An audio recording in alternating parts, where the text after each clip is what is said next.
Қайырлы күн достар, бүгінгі видеода мен сіздерге өте қолжетімді түрдегі трайфлдарды жасап көрсететін боламын. Міндетті түрде жасап көріңіздер. Өте көп шығын кетпейді, бірақ өте дәмді болып шығады. Міндетті түрде жасап көріңіздер, сізге және сіздің отбасыңызға ұнайтынына сенімдімін. Ең алдымен менің YouTube арнама тіркелуді ұмытпаңыздар және осы жазбаға лайк басуды ұмытпаңыздар. Ең алдымен бір жұмыртқамызға 80 грамм қантымызды қосып, жақсылап араластырамыз. Миксермен араластырсаңыздар да болады. Миксерсіз араластыра берсеңіздер де болады. Және де осы массамызға 50 мл сүт қосамыз және онымен де жақсылап араластырамыз. Араластырғаннан кейін 30 грамм сұйық май қосамыз және де осыған какао, 30 граммдай какао қосамыз. Жақсылап араластырамыз. Араластырғаннан кейін жұмсақ немесе ерітілген сары майымызды саламыз. Және осыны араластырғаннан кейін 100 граммдай ұн қосамыз. Ұн қосқаннан кейін разрыхитель қосасыздар.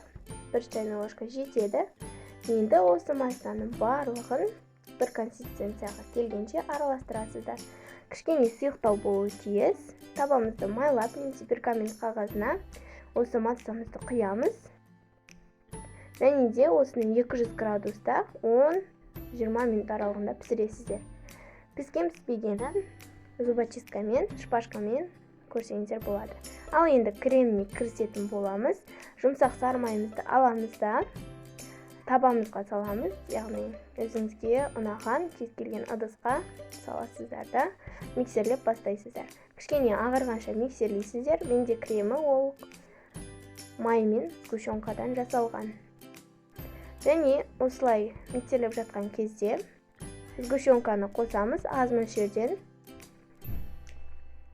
Бір банка сгущенка кетеді осыны жасау үшін. Және осыны жақсылап араластырамыз.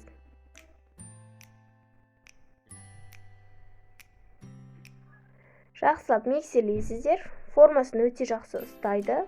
Негізінде кез келген кремнің түрлерін жасап берсеңіздер болады. Тіпті сливкидің өзінде жасасаңыздар болады. Немесе басқа да кремдер, заварной кремде кете береді. Енді жаңағы біздің корждарымызды осылай үгітіп аламыз да. Бір ыдыс дайындап аламыз. Өздеріңізге ұнаған ыдысты аласыздар. Және осыған 2 ас қасықтан, яғни жаңағы коржымыздан 2 ас қасық салып, кішкене басамыз. Және де келесі кезекте біз жаңағы дайындап қойған кремімізді жағамыз. Әдемілеп жағамыз. Теп-тегіс болуы жақсы. Теп-тегіс қылып жасасаңыздар әдемі көрінеді. Енді тағы да жаңағы позицияны қайталаймыз. Жаңағы коржды саламыз. 2 немесе 3 ас қасықтан. Және де бетін кішкене басып шығасыздар. Және осыған қайтадан кремімізді жағамыз. Теп-тегіс қылып жағып шығасыздар. Және де айта кетейін, сәндеуін өздеріңіздің қалауларыңызша жасасаңыздар болады. Ал енді салғанын қайта көрсетіп жіберсем, 2 ас қасық коржды аламыз.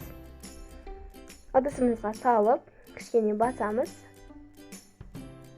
Басқаннан кейін кремді жақсылап жағасыздар.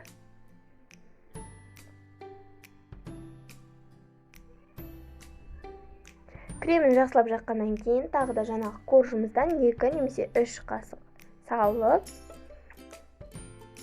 әдемі қалыпқа келтіресіздер және де қайтадан кремді жағамыз.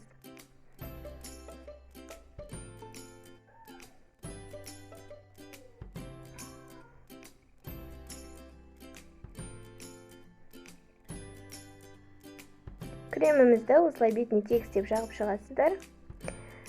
Ал әсемдеуіне келетін болсақ, мен өте қарапайым нәрселермен әсемдейтін боламын. Әсемдеу, яғни әдемілеу, әрлеу өздеріңіздің фантазияларыңызға байланысты болуы мүмкін. Яғни мен біріншісіне просто жаңағы коржды алып, кішкене сеуіп, бетіне әншейін шоколадты қоя салдым.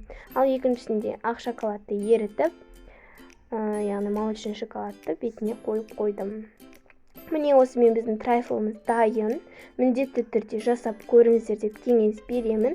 Өте оңай жасалады және де аса бір қымбат шығынды да кетірмейді. Міндетті түрде жасап көріңіздер деп кеңес беремін. Дәмін көрсеңіздер, өте дәмді болып шығады. Міндетті түрде жасап көріңіздер. Менің YouTube арнама тіркелуді ұмытпаңыздар.